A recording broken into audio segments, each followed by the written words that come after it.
ہوتے ہوتے وہ غوث اعظم تک پہنچ گئے تو وہ قادری ہے نا، وہ قادری ہے، لیکن الحمدللہ ہم وہ ہیں جو بلا واسطہ ڈائریکٹ آل رسول کا دامن ہمارے ہاتھوں میں ہے۔ باپ کا باپ، بیٹے کا بیٹا، بیٹے کا بیٹا، بیٹے کا بیٹا، سب سے اوپر والی پیڑھی پر جو بیٹھا ہوا ہے وہ دادا، اور سب سے نیچے جو بیٹھا ہے وہ پوتا۔ ہم ان کو باپ اور بیٹا کہہ کے پکارتے ہیں۔ اسی لیے تو کہتے ہیں کہ الحمدللہ ہم اصلی قادری ہیں، اس لیے ہیں کہ ہمارے ہاتھوں میں دامن ہے حضور سید فضل فضل حمید میاں کا دامن ہے ہمارے ہاتھوں میں۔ اور حضور فضل حمید میاں کون ہے معلوم ہے؟ حضور سید عبدالاحد میاں کے بیٹے، اور عبدالاحد میاں کے والد گرامی کا نام ہے عبدالرشید میاں، حضور قبلہ عالم، اور ان کے والد گرامی کا نام ہے سید عبدالبصیر میاں، اور ان کے والد گرامی کا نام ہے سید رحیم اللہ میاں، اور ان کے والد گرامی کا نام ہے سید معز اللہ میاں، اور ان کے والد گرامی کا نام ہے سید حبیب اللہ میاں، اور ان کے والد گرامی کا نام ہے سید جان محمد میاں، اور ان کے والد گرامی کا نام ہے سید گل بابا میاں، اور ان کے والد گرامی کا نام ہے سید مراد محمد میاں، اور ان کے والد گرامی کا نام ہے سید عبدالعزیز بابا، اور ان کے والد گرامی کا نام ہے سید پوردل بابا، اور ان کے والد گرامی کا نام ہے سید نقیب بابا، اور ان کے والد گرامی کا نام ہے سید تاج الدین عرف عبدالرزاق بابا، اور ان کے والد گرامی کا نام ہے محبوب سبحانی قطب ربانی شہباز لامکانی میرا محی الدین عبدالقادر جیلانی۔ نعرہ تکبیر، نعرہ رسالت، نعرہ غوث، فیضان حضور غوث اعظم، سلسلہ قدیریہ، نعرہ تکبیر۔ ان کے والد گرامی کا نام حضور غوث اعظم ہے، اور غوث اعظم کون ہے؟ جس نے ڈوبی ناؤ کو پیدا کیا، چور کو ابدال تم میں کر دیا۔ غوث اعظم کا لیا ہے جس نے نام، آگ دوزخ کی ہوئی اس پر ہاتھ۔ بے شک، سبحان اللہ، سبحان اللہ، زندہ آباد، زندہ آباد، زندہ آباد، زندہ آباد۔ فخر کرنے کے لیے دلیل بھی تو ہونا چاہیے۔ فخر ہے، شجرہ بتایا اتنا صاف و شفاف شجرہ، اٹھا کر دیکھ لیجئے، تحقیق کر کے دیکھ لیجئے، اتنی سی کمی، اتنی سی کجی انشاءاللہ کہیں پر نہیں ملے گی۔ بے شک، سبحان اللہ، بے شک۔ تو ہمارا پیر اولاد غوث اعظم ہے، اور حضور غوث اعظم حسنی حسینی سید ہے۔ اس میں تو دنیا کے کسی بھئی مسلمان تو چھوڑ دیے، کسی غیر مسلم کو بھی کوئی شک نہیں ہونا چاہیے، ہے نا؟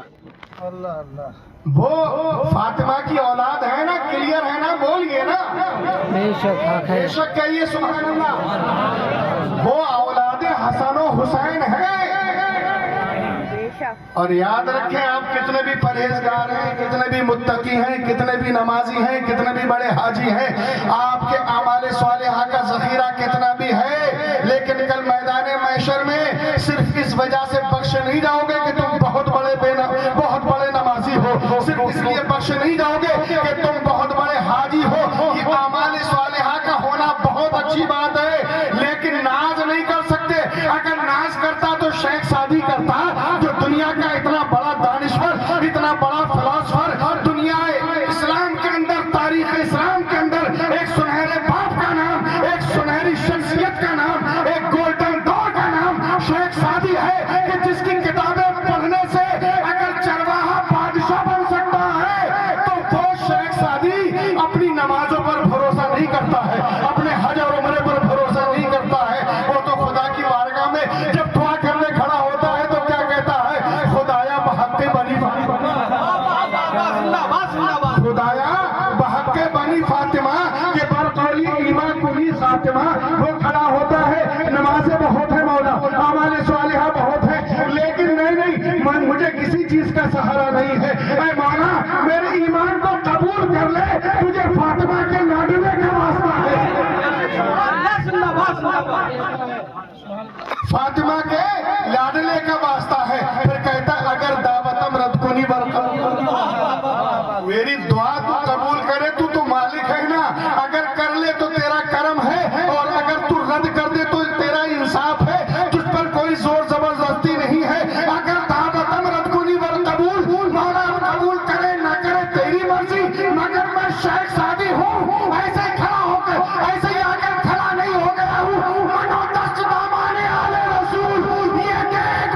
زندہ باد زندہ باد الحمدللہ ہمارا یہ خانوادہ وہی ہے کہ جس کے لیے کہا تھا کہ تیری نسل پاک میں ہے بچہ بچہ نور کا، تمہیں عین نور تیرا سب گھرانہ نور کا۔ واہ واہ زندہ باد زندہ باد، بہت خوب بہت خوب۔ الحمدللہ تو پکے قادری ہیں نا اوریجنل؟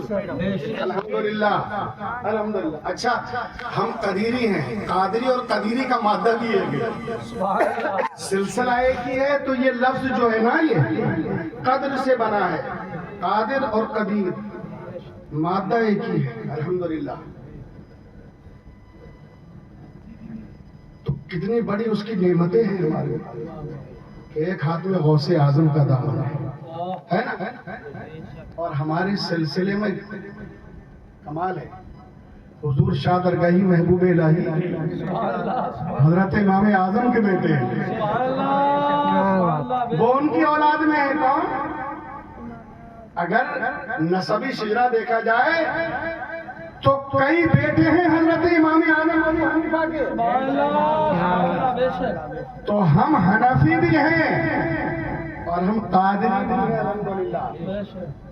ہائے ہائے، اب ایک دونوں میں سے اگر کوئی نہیں ہوتا تو دین ہم تک پہنچ نہیں پاتا۔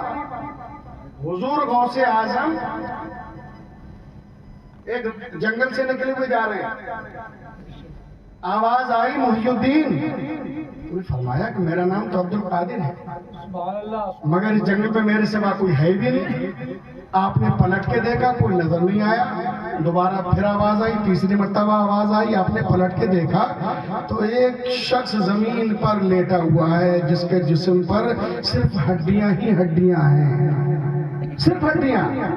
اس نے کہا کہ محی الدین، آپ سمجھ گئے کہ یہ مجھے کو پکار رہا ہے، آپ تشریف لے گئے، کہا مجھے سہارا دے۔ آپ نے ہاتھ لگایا تو وہ اٹھ کر ایک نوجوان کی شکل میں کھڑا ہو گیا جس کا چہرہ بڑا نورانی تھا اور جسم سے خوشبو پھوٹ رہی تھی۔ حضور غوث اعظم محب حیرت ہیں کہ ابھی عالم اس کا یہ تھا، ایک تو حیرت وہ تھی کہ نام عبد القادر ہے، پکار رہا ہے محی الدین کے نام سے، پکار رہا ہے محی الدین کے نام سے، اور نام ہے عبد القادر۔ دوسری حیرت یہ کہ یہ اتنا لاغر ناتواں کمزور بیمار شخص ہاتھ لگایا تو ابھی کچھ کیا بھی نہیں کہ اتنا خوبصورت نوجوان صحت مند جس کے جسم سے خوشبو پھوٹ رہی تھی اور جس کے چہرے سے روشنی نکل رہی تھی، آپ نے فرمایا کہ یہ ماجرا کیا ہے؟ تو اس نے کہا حیرت میں مت پڑو، پریشان مت ہو، میں کوئی انسانیت جن نہیں ہوں، میں تو تمہارے نانا کا دین اسلام ہوں۔ میری حالت یہ ہو چکی تھی، اللہ نے تیرے ہاتھوں کی برکت سے، تیری تبلیغ اسلام کی خدمات کی برکت سے اللہ نے اس دین کے اندر توانائی اور طاقت اور جوانی عطا فرما دی ہے۔ یہ احسان ہے حضور غوث اعظم کا امت مسلمہ۔ سبحان اللہ سبحان اللہ سبحان اللہ زندہ باد۔ ابھی آؤں گا پلٹ کے انشاءاللہ تھوڑا سا۔ ادھر ہے حضور امام اعظم ابو حنیفہ رضی اللہ تعالی۔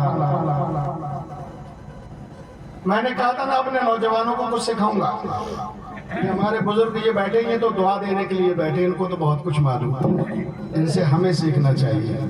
سبحان اللہ سبحان اللہ سبحان اللہ۔ میں جو نوجوان اور بچے بیٹھے ہیں ان کی بات کر رہا ہوں۔ حضرت امام اعظم ابو حنیفہ کی قربانیوں کو بھول گئے؟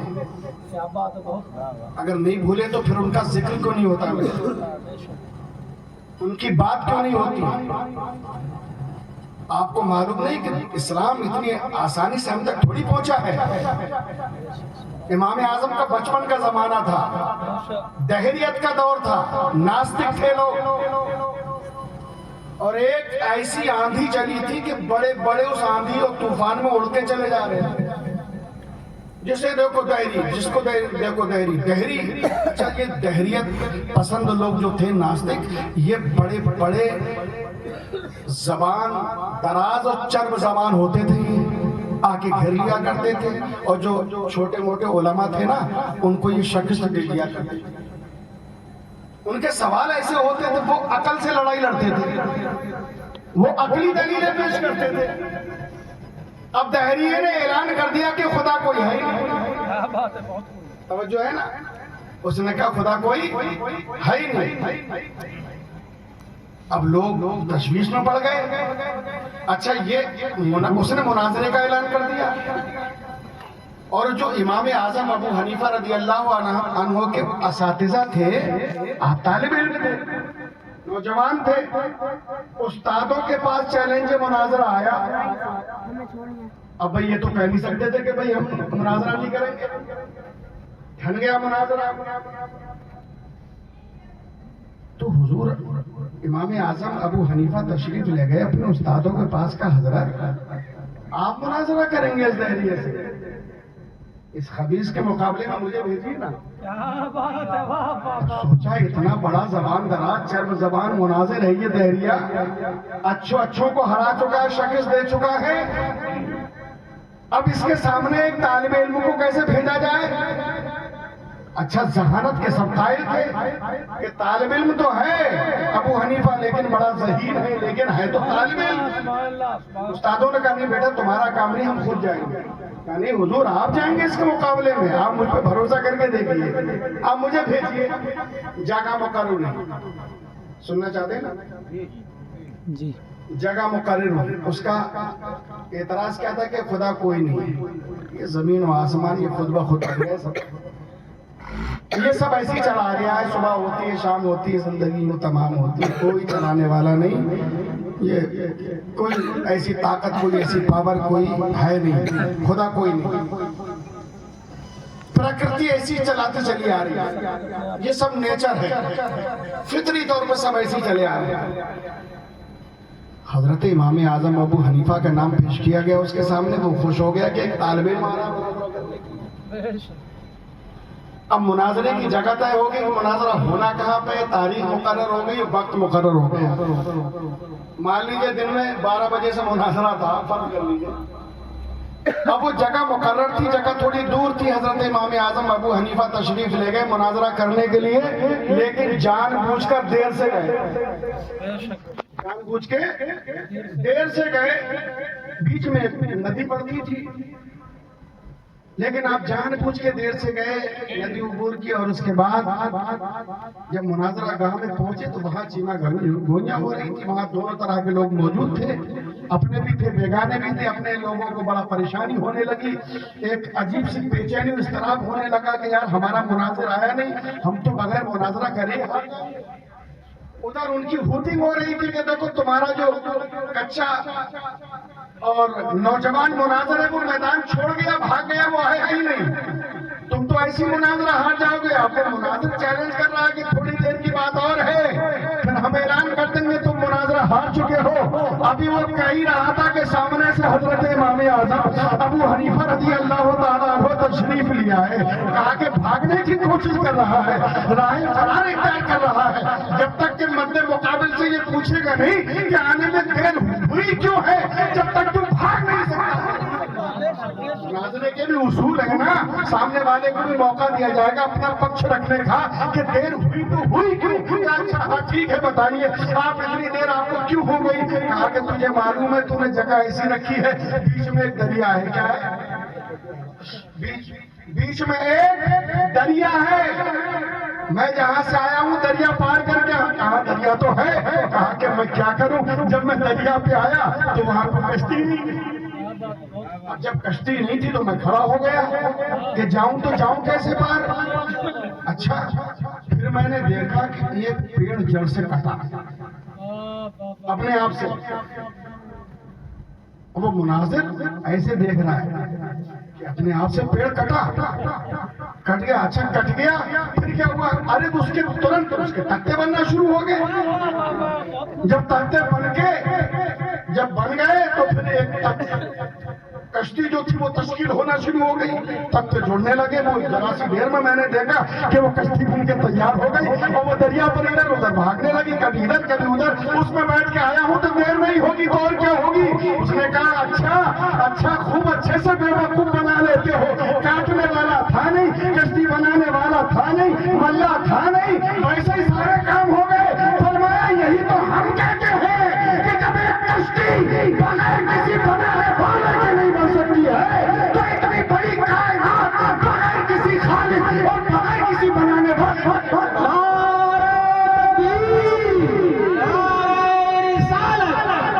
مسلک امام اعظم، مسلک امام اعظم، فیضان حضور غوث اعظم، فیضان حضور غوث اعظم، جشن حضور غوث اعظم، فیضان شاہ جی اللہ میاں، فیضان حضور قبلہ عالم، فیضان قدیری، فیضان شاہ جی رفیق الاولیاء۔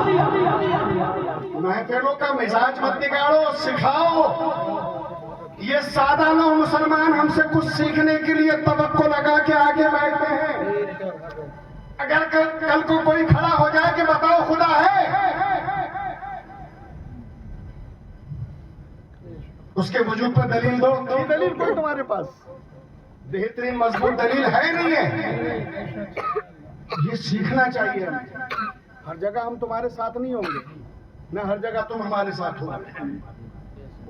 سب کو خود بننا ہے، سکشم ہونا ہے، اپنے پیروں پہ۔ کہتے ہیں نا شادی کرنے کے لیے جب باپ کھڑا ہوتا ہے کہ بیٹا پیروں پہ کھڑا ہو گیا۔ دین کے لیے کبھی پیروں پہ کھڑا ہونا سکھایا کسی کو؟ سب سے پہلے دین کے اعتبار سے پیروں پہ کھڑا ہونا سیکھیے، بالغ بنیے۔ کب تک نابالغ رہو گے دین کے اندر؟ ٹھوکریں مارتی رہے گی دنیا، ستاتی رہے گی۔ ابھی تم سے ایسے ایسے سوال ہوں گے کہ تم حیرت میں پڑ جاؤ گے۔ میں زیر تعلیم تھا، مولویت پڑھتا تھا رامپور کے اندر۔ میں بنگلور سے آ رہا تھا، توجہ ہے نا حضرت کی؟ میں بنگلور سے آ رہا تھا، وہاں 3 لڑکے بیٹھے ہوئے تھے، 2 تو بڑے کمینے ٹائپ کے تھے وہی۔ ایک لڑکا انجینئر تھا دہلی کا۔ اب میں اس وقت خود طالب علم تھا، یہ سن 95 کی بات ہے، غالباً 95-94 کی بات ہے۔ اس نے مجھ سے کہا کہ قرآن میں ایک آیت ہے۔ میں نے کون سی؟ بولے آیت تو یاد نہیں لیکن مطلب یاد ہے۔ میں نے مطلب بتا۔ بولا قرآن میں کہا گیا قیامت قریب ہے، قیامت قریب ہے۔ یہ کب اتری تھی آیت؟ جب قرآن آیا۔ میں نے کہا قرآن کب آیا؟ 1400 سال پہلے۔ 1400 سال پہلے اللہ نے فرمایا قیامت قریب، لیکن محترم آئی تو ابھی تک نہیں۔ تو یہ کیسی قریب ہے قیامت؟ دماغ ہل کے رہ جائے گا، لیکن ہم نے جن کا دامن پکڑا ہے نا وہ سینہ کھول دیتے ہیں۔ یہاں کہیں نہ کہیں سے کھڑکی ہے ادھر سے جو روشنی آتی ہے اور وہ دکھا دیتی ہے کہ جواب کیا جواب۔ حضور میں نے ایک منقبت پڑھی تھی جب میں حفظ کرتا تھا، 17 سال کی عمر تھی میری۔ تو حضور قبلہ عالم صاحب نے جب وہ پوری منقبت سن لی، فرمایا کس نے لکھی ہے؟ عتیق کون ہے؟ میں براروں بیٹھا تھا پیچھے، جب مکہ پڑھا گیا، مقصود بھائی میلاد خان پڑھ رہے تھے۔ کہا یہ عتیق کون؟ کہا حضور بھیا اپنا عتیق۔ بابا نے فرمایا یہ اپنا عتیق، اپنی عتیق نہیں لکھی ہے۔ میں بیٹھا تھا، میں بتا سکتا ہوں اس لفظ میں کتنا درد ہے، کتنی ہمدردی ہے، کتنا پیار ہے، کتنی محبت ہے، کتنی شفقت ہے، کتنی رحمت ہے۔ ہاں یہ انہی نے لکھی ہے۔ تو فرمایا ہمارے باغ کے چھوٹے چھوٹے پودے بھی پھول دینے لگے۔ ہمارے باغ کے چھوٹے چھوٹے پودے بھی پھول دینے لگے۔ الحمدللہ یہ انہی کا کرم ہے۔ اب جب اس نے یہ سوال کیا، سوال بڑا ٹیڑھا تھا۔ 1400 سال ہو گئے، قیامت قریب ہے، آئی لعل سادہ قریب 25 پانے میں آئے نا کہ قیامت قریب ہے، لیکن ابھی 1400 سال گزر گئے، آئی نہیں ابھی تک۔ میں نے اس سے کہا آپ قریب اور دور کو ایسے ہی مطلق کیوں جانچ رہے ہیں؟ آپ نے قریب اور دور کو، پاس اور دور کو مطلق کیوں رکھا ہے؟ ہم نے کہا کہ مان لیجیے ہمیں 100 کلومیٹر چلنا ہے، 100 کلومیٹر چل رہا ہے اور ہم 75 کلومیٹر چل گئے، منزل ہماری 100 کلومیٹر پہ ہے اور ہم چل گئے 75 کلومیٹر، تو اب ہم یہ کہیں گے کہ منزل دور ہے یا منزل قریب ہے؟ کروڑوں سال کا کے لیے اللہ نے کائنات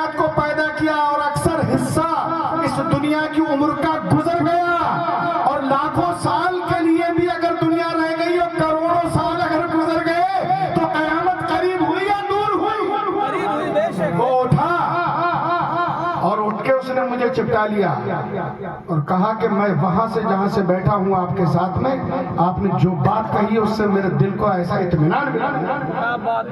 جواب نہیں، پورے راستے میری خاطر تواضع کرتا ہوا آیا، پورے راستے۔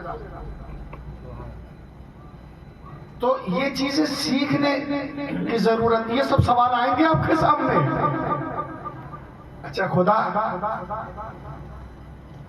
ہے تو اس سے پہلے کیا تھا؟ خدا سے پہلے کون تھا؟ ایک دہری آ گیا ایک عباسی خلیفہ کے یہاں، بہت بڑا عالم، اس کو بڑی سہولت کے ساتھ بادشاہ نے اپنا شاہی مہمان بنا کے ٹھہرایا، کیونکہ وہ سوال کرنے آیا تھا۔ یہ نہیں ہے کہ سوال کرنے آیا دھکے مار کے بھگا دو۔ بہت خوب، کیا بات ہے۔ اب جواب تو آتا نہیں ہے، بے عزت کر کے بھگا دو۔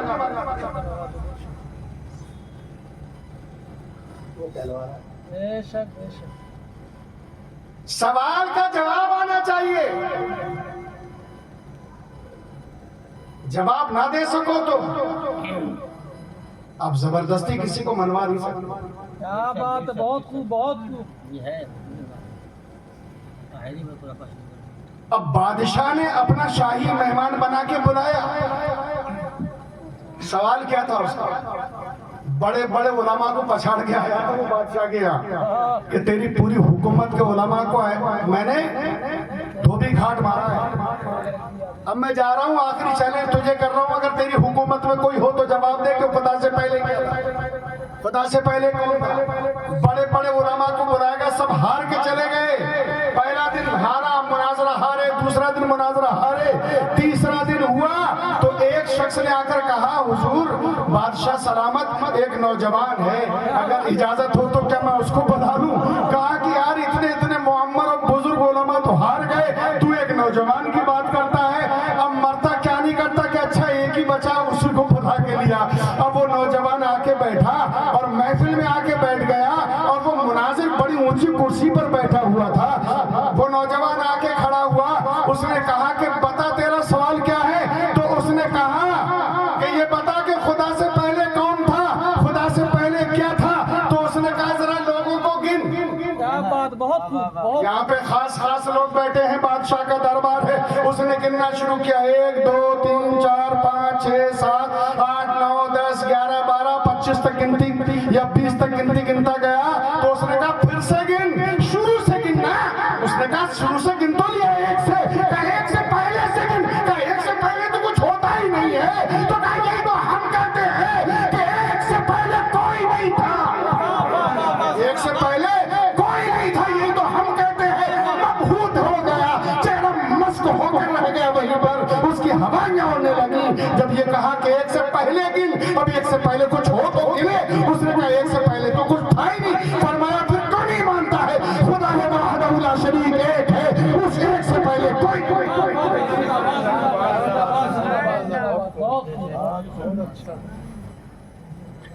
یہ نوجوان معلوم ہے کون ہے؟ اسی نوجوان کو تو امام اعظم ابو حنیفہ کہتے ہیں۔ پر دنیا کے علم نے جواب دے دیا، وہاں سے امام اعظم کا علم شروع ہوتا ہے۔ تو ہم نے عرض کیا نا کہ حضور غوث اعظم کا دامن بھی ہے ہاتھ میں، اور دوسرے ہاتھ میں امام اعظم کا ہاتھ دامن بھی، اور ایک ہاتھ میں محبوب سبحانی کا ہے، تو دوسرے ہاتھ میں محبوب الہی کا ہے۔ اب وہ فیوق صاحب آئے نہیں، زبردست، بھائی وہ کہہ رہے تھے کہ محبوب الہی اور امیر خسرو کا یہ ڈب کر رہے ہیں، پہنچ جائے گی ان تک۔ بس یہ آخری چند باتیں عرض کر کے اپنی گفتگو کا آپ کو بوریت تو نہیں ہو رہی؟